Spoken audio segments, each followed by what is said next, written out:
Jhunjhunu copper खदान हादसे की हिंदुस्तान कॉपर लिमिटेड की कोलिहान खदान में लिफ्ट की रस्सी टूटने के कारण 15 लोग 1875 फीट की गहराई में फंस गए। उनको आज सुबह रेस्क्यू कर लिया गया है, जिसके चलते 14 लोगों को सुरक्षित बाहर निकाला गया, जबकि एक अधिकारी की मौत हो गई है। इस हादसे में घायलों को इलाज के लिए अस्पताल भर्ती करवाया गया है।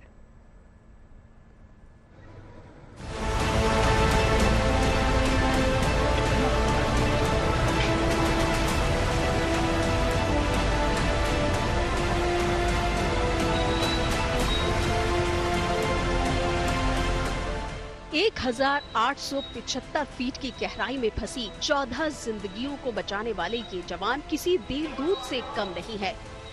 हिंदुस्तान कॉपर लिमिटेड की इस कोलिहान खदान में लिफ्ट की रस्सी टूट जाने की सूचना जैसे ही मिली, एसडीआरएफ और एक्सपर्ट की ये टीम बिना वक्त गवाए रेस्क्यू ऑपरेशन में जुट गई। बताया गया कि पहले रेस्क्यू टीम ने लोगों को टूटी लिफ्ट से बाहर निकाला और फिर एक एक करके लोगों को सीढ़ी की मदद से खदान से बाहर लाया गया। राजस्थान के नीमका थाना जिले के खेतड़ी के कोलिहान गांव में बड़ा हादसा पेश आया है, जहां पर 15 अधिकारी यहां पर निरीक्षण करते समय रस्सा टूट गया, जिसकी वजह से 1800 फीट नीचे गहरे उस खदान में गिर गए। जिसको शेकुशल है वो निकाला गया है। तस्वीरें देख सकते हैं। तमाम जो पुलिस के अधिकारी है वो भी यहाँ पर मौजूद रहे हैं। तमाम जो अन्य जो अधिकारी है वो भी यहाँ पर मौजूद रहे हैं और उन लोगों को निकाल दिया गया। देवदूत बनकर ये जो एनडीआरएफ की टीम है, अन्य जो टीमें हैं वो ऊपर पहुंची थी। जानकारी के मुताबिक अधिकारियों को खदान के अंदर ले जाने के लिए इस्तेमाल की जाने वाली वर्टिकल लिफ्ट की रस्सी टूटने के चलते यह हादसा पेश आया। लिफ्ट में सवार अधिकारी निरीक्षण के लिए खदान के अंदर गए थे, जिनको बचाने के लिए कल रात से शुरू हुआ रेस्क्यू ऑपरेशन आज सुबह जाकर पूरा हुआ। इस दौरान अंदर फंसे लोगों तक खाना और दवाइयां भी पहुंचाई गई। किस तरीके से यहाँ पर निकाला गया, क्या भूमिका रही है? जो वर्कर हाइट का इस्तेमाल किया गया, यहाँ की जो हिंदुस्तान कॉपर की जो रेस्क्यू टीम है, आलम साहब है उनके कैप्टन, उन्होंने और फिर हम रामपुरा गुच्चा हिंदुस्तान जिंक के हैं, हम भी सुबह 6:30-7 बजे आ गए थे।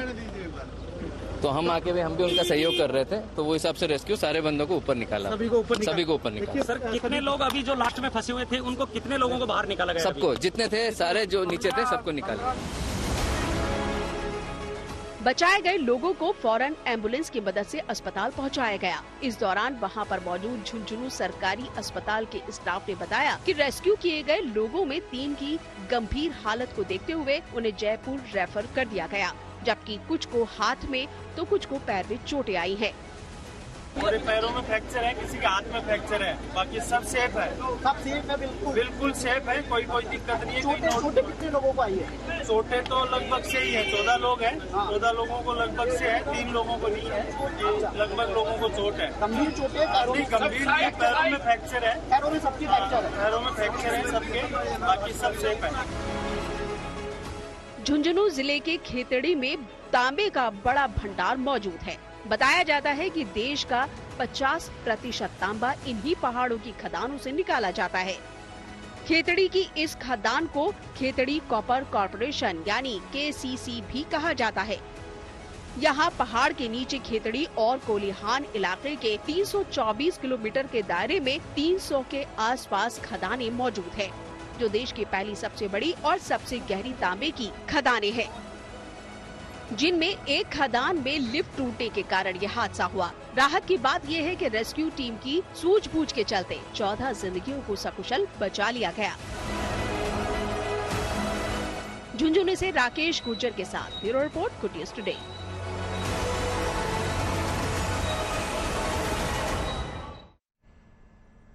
और अब बात करते हैं चारधाम यात्रा की, जिसको शुरू हुए 4 दिन गुजर चुके हैं और आज 5वां दिन है। इन 5 दिनों के भीतर ही अब तक 2 लाख से ज्यादा श्रद्धालु इन देवधामों के दर्शन कर चुके हैं और ये सिलसिला बदस्तूर जारी है। लेकिन दर्शन के लिए जा रहे लोगों में बड़ी संख्या उन लोगों की है जो दर्शन और पूजन से ज्यादा सोशल मीडिया के लिए रील्स और ब्लॉग्स बनाने में जुटे हुए हैं। इतना ही नहीं, कुछ लोग तो ऐसे भी हैं जो इन देवस्थानों पर नशा और धूम्रपान करने से भी बाज नहीं आ रहे। लिहाजा ऐसे लोगों पर लगाम लगाने के लिए उत्तराखंड पुलिस ने ऑपरेशन मर्यादा शुरू किया है।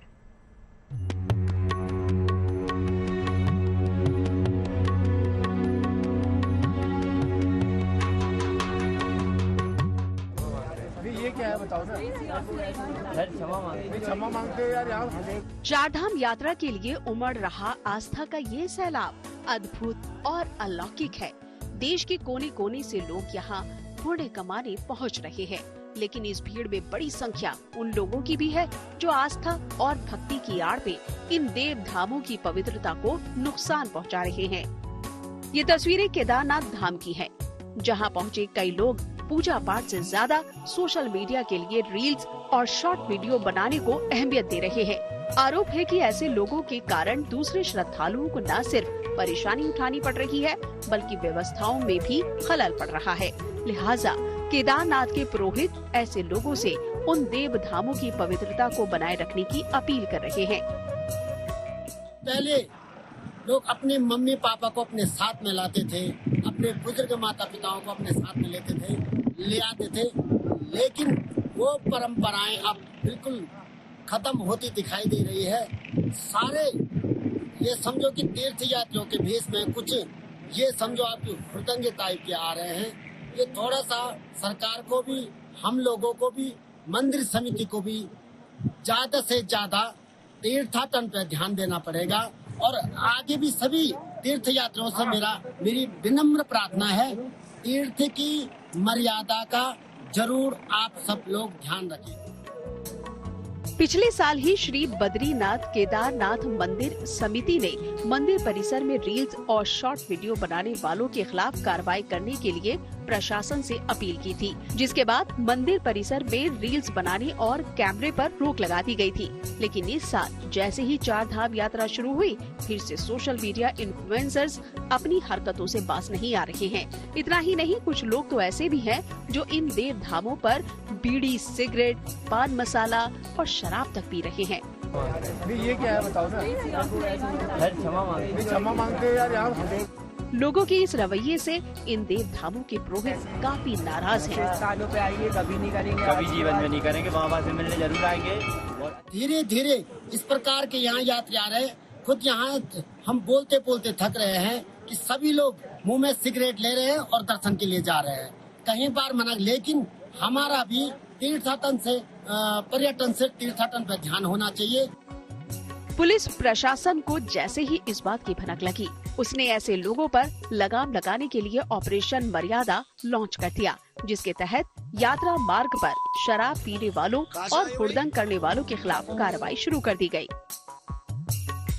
ऑपरेशन मर्यादा के अंतर्गत जिन यात्रियों द्वारा धूम्रपान किया जा रहा है, शराब का सेवन किया जा रहा है, तंबाकू का सेवन किया जा रहा है और किसी भी प्रकार का नशीले पदार्थ का अगर सेवन किया जा रहा है तो उनके विरुद्ध हम कठोर कार्रवाई कर रहे हैं।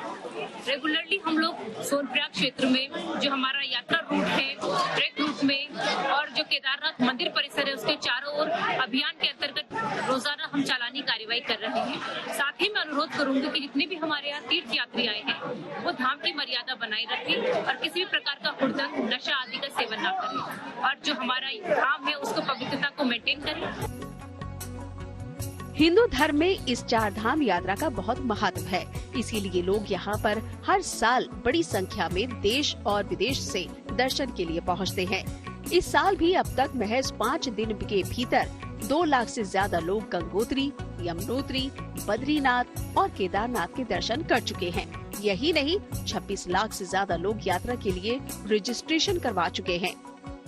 हमारा जब रजिस्ट्रेशन प्रारंभ हुआ था तो उस समय केदारनाथ धाम के लिए हमने 18 जो रजिस्ट्रेशन खोला गया था वो कहा गया था कि 18,000 का वहाँ पर रजिस्ट्रेशन होना चाहिए केदारनाथ धाम जी में पर डे का। जी हाँ, मतलब बिल्कुल जा सकते हैं उसमें, उसको मैनेजेबल है हमारे लिए, उसमें कोई दिक्कत नहीं है। और आपके सामने मैंने एग्जांपल दिया कि पहले दिन 29,000 लोग पहुंचे और रीज़न उसका ये था कि कुछ लोग ऐसे थे जिनको बाद की डेट दी गई, वो भी पहुंच गए।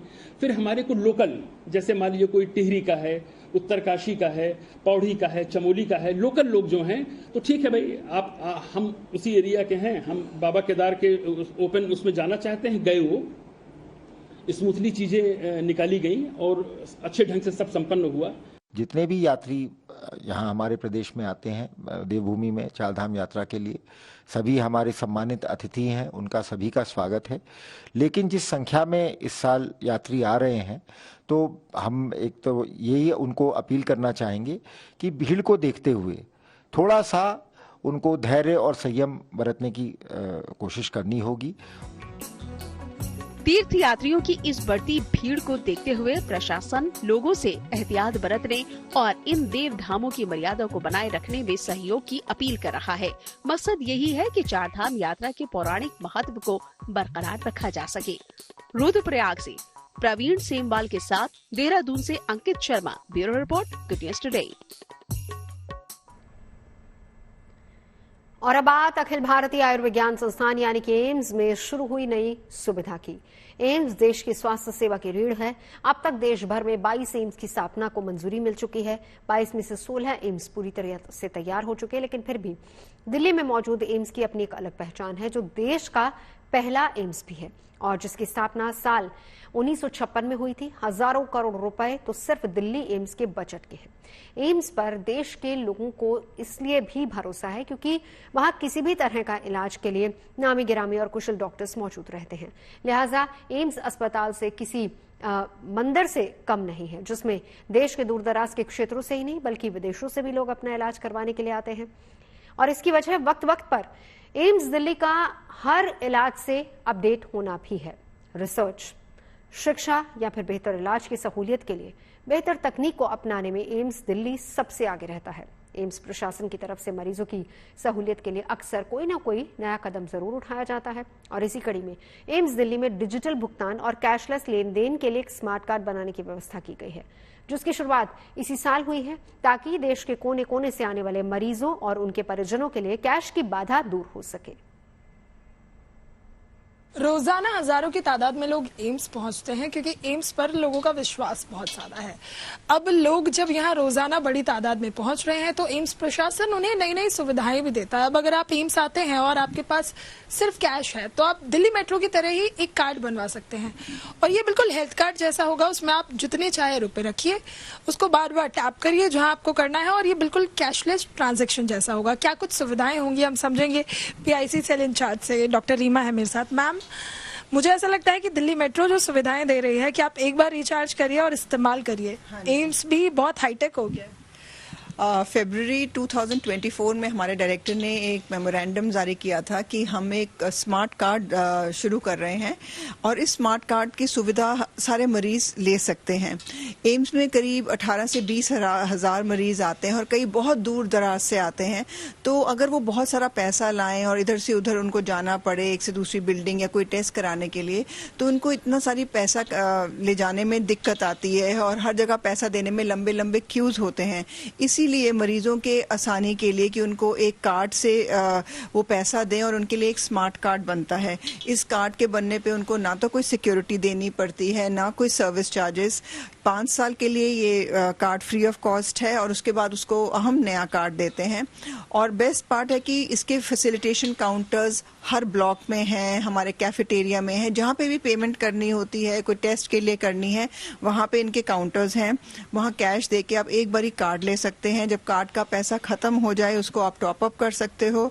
और दूसरी ये है कि सुविधा कि इसको आपके फ़ोन के पिन के साथ लिंक्ड है, तो कोई आपका कार्ड मिसयूज़ नहीं कर सकता। इससे जो मिडिल मैन कोई कभी गलत पैसे लेते थे, कोई जल्दी आपका काम कराने के लिए आपको फुसला के आपको पैसा आपसे निकाल लेता था, ज़्यादा पैसे ले लेते थे, ये सब रोक हो गई है। एंड प्लस इसको आपके यूनिक हेल्थ आइडेंटिफिकेशन नंबर से लिंक कर दिया गया है। सो डायरेक्टली जो आप टेस्ट करा रहे हो उसका उतना ही दाम उसी पेशेंट के उस खाते में चले जाता है। तो इससे पेशेंट को बहुत सहूलियत है, ना तो पैसे कैरी करने, ईजी ट्रांजैक्शन हो गई है। SBI और एम्स दिल्ली का इस संयुक्त स्मार्ट कार्ड को बनाने की प्रक्रिया काफी आसान है। अस्पताल के तकरीबन हर काउंटर पर यह कार्ड आप बनवा सकते हैं। इस स्मार्ट कार्ड को बनवाने के लिए मरीज या फिर उसके परिजन को सिर्फ UHID यानी कि यूनिक हेल्थ आइडेंटिफिकेशन नंबर बताना होगा।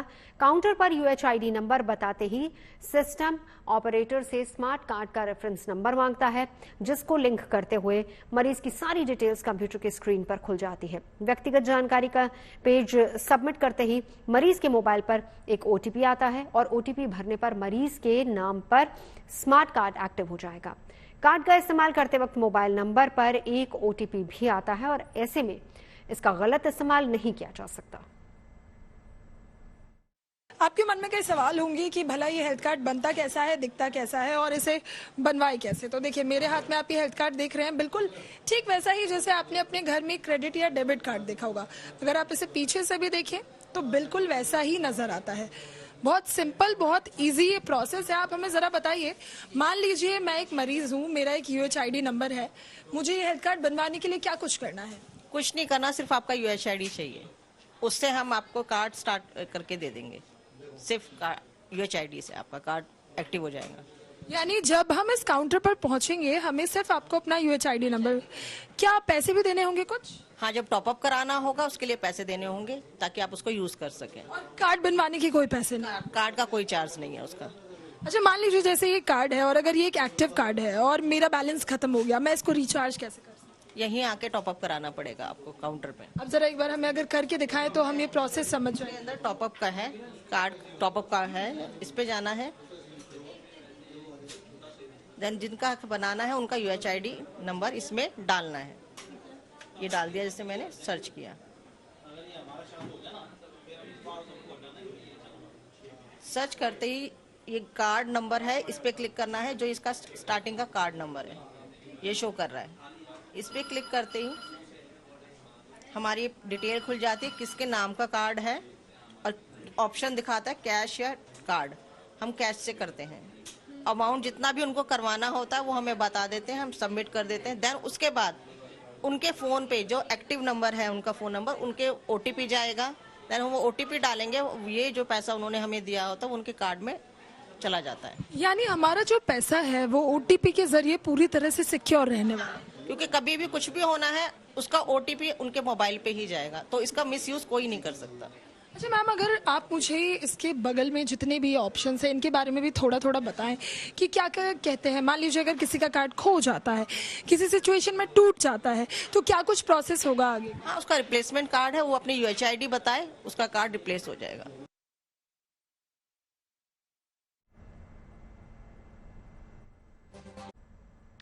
और अब बात करते हैं दिल और आंखों को सुकून देने वाले नजारों की। कश्मीर के बांदीपुरा में वुलर झील का नजारा बेहद दिलकश है और इस झील को डल झील की तरह विकसित किया जा रहा है, जिसके बाद यहां सैलानियों की भीड़ उमड़ पड़ी है। चारों तरफ वादियां और खूबसूरत नजारों से घिरी ये झील मीठे पानी की सबसे बड़ी झीलों में से एक है।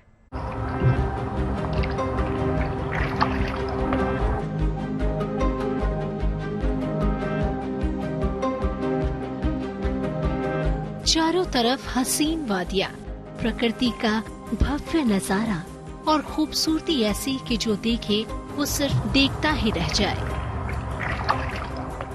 श्रीनगर से 40 किलोमीटर दूर बांदीपुरा में मौजूद है एशिया की सबसे बड़ी मीठे पानी वाली झील, जिसका नाम है वुलर लेक।